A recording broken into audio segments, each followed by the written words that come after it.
Hello, everyone. Thank you. Music is a very ubiquitous phenomenon. We make music and we listen to music in our everyday lives. It brings us into the right mood, it bonds us to other people, and it also creates shared experiences. But how does that work? Why does music create emotions in us? Well, I'm a music researcher, and I conduct experiments in order to find out how music influences our emotions. Right now, I would like to do an experiment with you. So, if you agree, I'm going to play you two excerpts. The first one goes like this.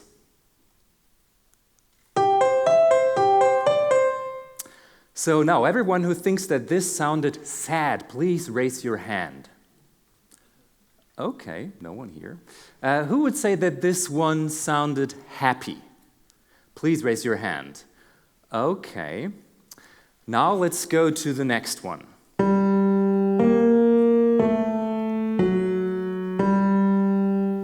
And who would say that this one was happy?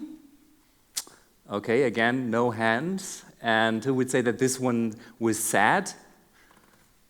Okay.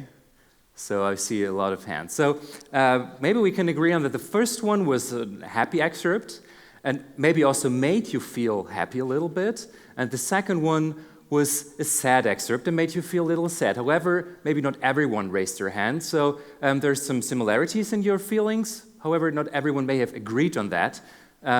So there might have been also some differences. So where does it come from? Why does music create emotions in us? I brought you here now 4 different explanations. The first one says that this is based on learned associations. So all of you are probably from Belgium. You've been raised in the Western European world in a similar cultural environment, and you may have just learned to associate the musical patterns I just presented to you with emotional contacts that made the music emotional. So for example, excerpt 1 may have used features that have been used in a happy movie, for example, in a scene where people laugh and people smile. And then you just learn to associate these features with happiness. And excerpt 2 could have been associated with sad contacts, which made this music sound sad. There's another explanation which is based on learning, which was termed musical expectations. We think that in our everyday experience of music, we acquire statistical knowledge about the statistical properties of musical structures. We actually learn musical patterns, musical styles. So for example, you may have experienced that once you were in your car and you turned on the radio and you heard a song that you've never heard before. However, you may have been still able to sing along with that song. That's because you've got musical knowledge about the probabilities of musical patterns, your knowledge about the musical syntax. And this knowledge may create expectations. And these expectations may turn into emotions. So for example, you may anticipate that something in the music will come which you like a lot, and this will create pleasure. There could be also tension, because you know that something in the music is about to come, but you don't know when and what is going to happen. And there may be also surprise. When we conducted a study some years ago, we presented our participants a piece that had this and other segments in it, and this particular musical segment sounded like this.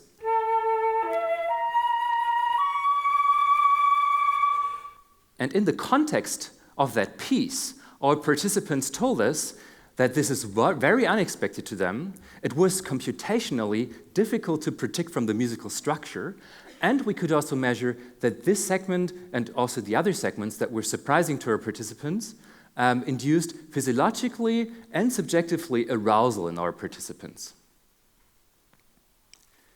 The third explanation says that music induces emotions because of expressive emotional movement. Let's look at happiness and sadness again. Of course, when we're happy and we're sad, there's a subjective feeling of happiness and sadness associated with these emotions. However, there are also particular behaviors that go along with that, and they may be the reason why we experience happiness and sadness. When we are happy, we tend to become active, and we're approaching things, and we're moving in a fast way. However, when we're sad, we become slow, maybe we stop our current behavior, we're frustrated because we didn't reach a certain goal. And along with these movements, there are also expressions. And these expressions of emotions that can be sometimes hurt. I brought you a recording of a person now who's in a happy state. Have fun. Again. All right.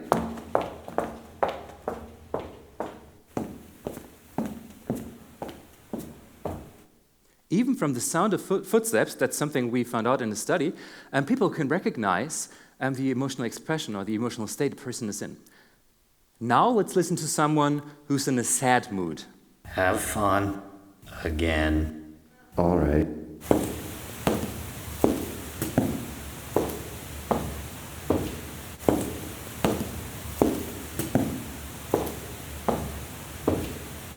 So if we compare the two expressions now, the happy expressions were louder, faster, and higher in pitch. Now let's listen to the happy music again.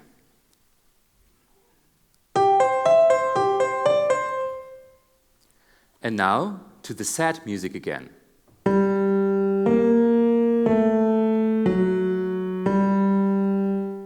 So also the happy music was louder, higher, and faster, higher in pitch and faster. So we think music may be emotional because it sounds like someone is moving an emotional way. And these emotional expressions can be also, to some extent, be universal.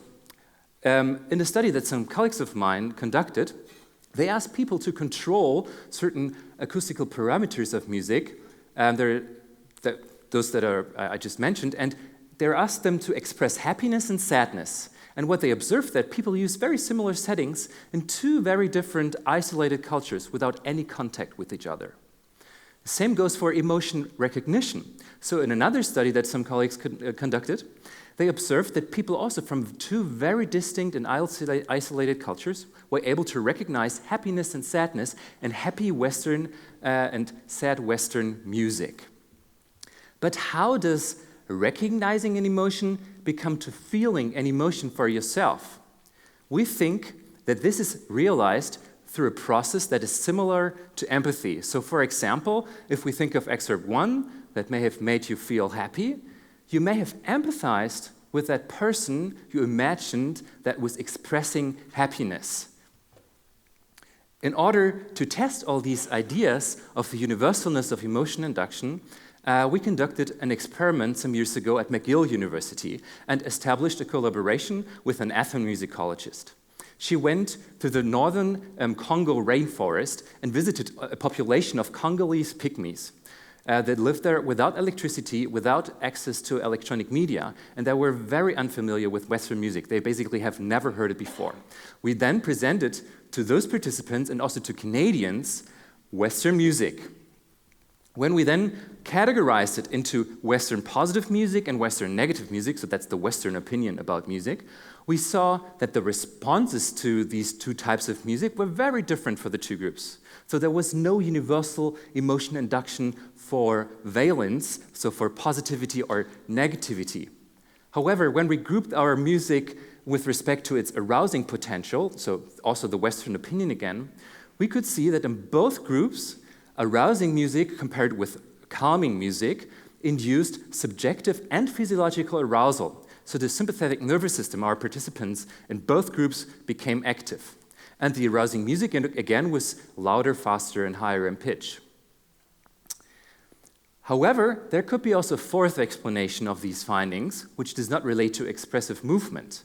It could be also that music is also just activating sound that has a very direct influence on our sympathetic nervous system, that creates attention or orientation and subjective and physiological arousal. This could be similar to your alarm clock in the morning that wakes you up. Now let me conclude and summarize why music creates emotions in us.